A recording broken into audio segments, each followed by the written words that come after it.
What's up, guys? Manny here, back with another video. Make sure to hit that like button to support the channel. This weekend we had Dominic Reyes versus Chris Weidman. Dominic Reyes destroyed Chris Weidman in under 2 minutes. I had Dominic Reyes winning by the second round. So my picks have been spot on lately. But we're going to get into Dominic Reyes. He's next in line for Jon Jones. So I'm going to break down this fight, Jon Jones versus Dominic Reyes. And I'm going to jump out the window right off the bat and say, I think Dominic Reyes is going to be the dude to beat Jon Jones. And I hate saying that because Jon Jones is my favorite fighter. And that was a guy that I've really looked at his game and taken a lot from his game. But looking at everything, I was doing my research, doing my studying on both fighters, and yeah, I think Reyes is the guy to beat Jones, and this is why.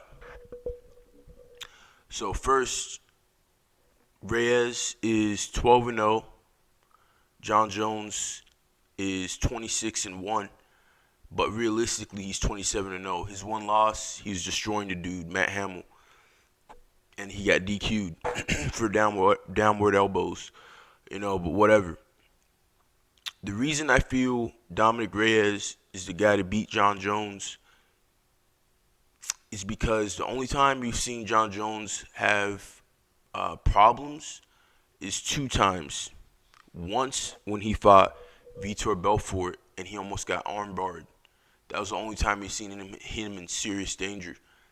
Then when he fought Alexander Gustafsson the first time, some people felt he lost that fight. Some people felt he won the fight. But that was his toughest fight to date, the first fight with Alexander Gustafsson.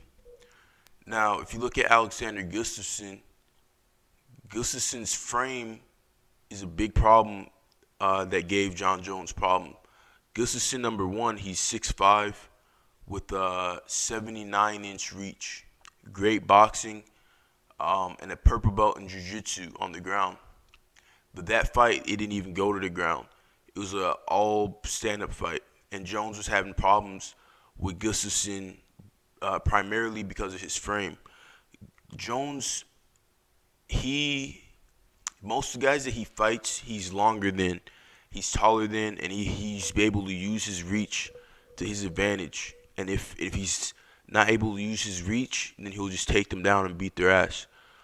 But looking at Reyes, he is 6'4", with a 77-inch reach, with great kickboxing and great striking. He's knocked many people out. He just knocked out Chris Weidman. He also knocked out OSP. That's a common opponent between the two. Jon Jones and Ovince St. Preux. Dominic Reyes versus Ovince St. Preux. Jon Jones, it took him 5 rounds to win a decision to beat Ovince St. Preux. On the other hand, Dominic Reyes, it took him not long to dispatch OSP and knock him out.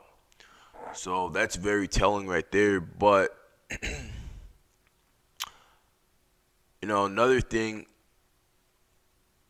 Reyes, he's 29 years old, 12-0. Jones, 32 years old, 27-0.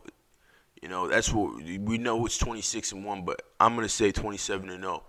Jones, 27-0, 32 years old. He's been in the game for a minute. He's been in the game for a long time. Some people were saying that he's slowing down in his last couple fights. And maybe that might be true. The game takes a toll on your body. Around this age that Jones is at, and he's been in the game for so long, is usually when we see guys start to fall off and, look to retire, or their performances start to suffer. For example, Chris Weidman. So, looking at all the facts, looking at everything, Reyes, when this fight is announced, I hate to do it, I hate to say it, but I'm gonna put my money on Reyes. I believe Reyes is gonna win that fight. Primarily because when you look at Jones versus Gustafsson, the first fight, Jones was having problems with Gustafsson's boxing and his movement. Reyes, he has a very similar build to Gustafsson, and he has great movement. He's very, very active. And the difference with Reyes and Gustafsson, Reyes throws more kicks, and he throws very precise kicks, and he has very good kicks. That's one thing with Gustafsson that he doesn't really do as much. He doesn't throw a lot of kicks. So in that fight, that's gonna be a big problem for Jones. Reyes also has a lot of power. He doesn't have as long as a reach as Gustafsson, but it's very similar. Reyes is also a blue belt in jiu-jitsu. Um, he won the world championships as a white belt. So it's still telling. He has good enough jiu-jitsu to neutralize some of John Jones' jiu-jitsu. John Jones is also a blue belt in jiu-jitsu. Um, so yeah, with all that being said, also Reyes is very hard to take down. He's been on a tear. You look at his last couple opponents, he beat Volkan Ozdemir. He knocked out Ovince St. Preux. He knocked out Chris Weidman, and he also knocked out Jared Cannonier. So his resume right now is very impressive. John Jones obviously has the best resume in the sport, but looking at this fight, Reyes versus Jones, I'm gonna have to go with Reyes. Reyes is showing a lot of a lot of promise right now, and people are still sleeping on him.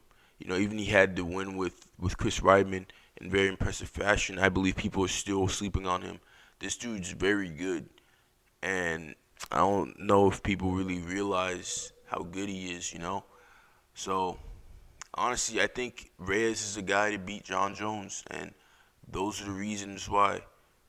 The common opponent in Ovince St. Preux, Jones took him 5 rounds to get the decision. Reyes knocked him out. Reyes has heavy power in his hands. That's something Jones has not showed, you know. So this is a very, very interesting fight, and this is actually it's looking like it's going to be John Jones's toughest fight in his career. And I believe he will lose this fight. So drop a comment below. Let me know what you think. Is my breakdown correct?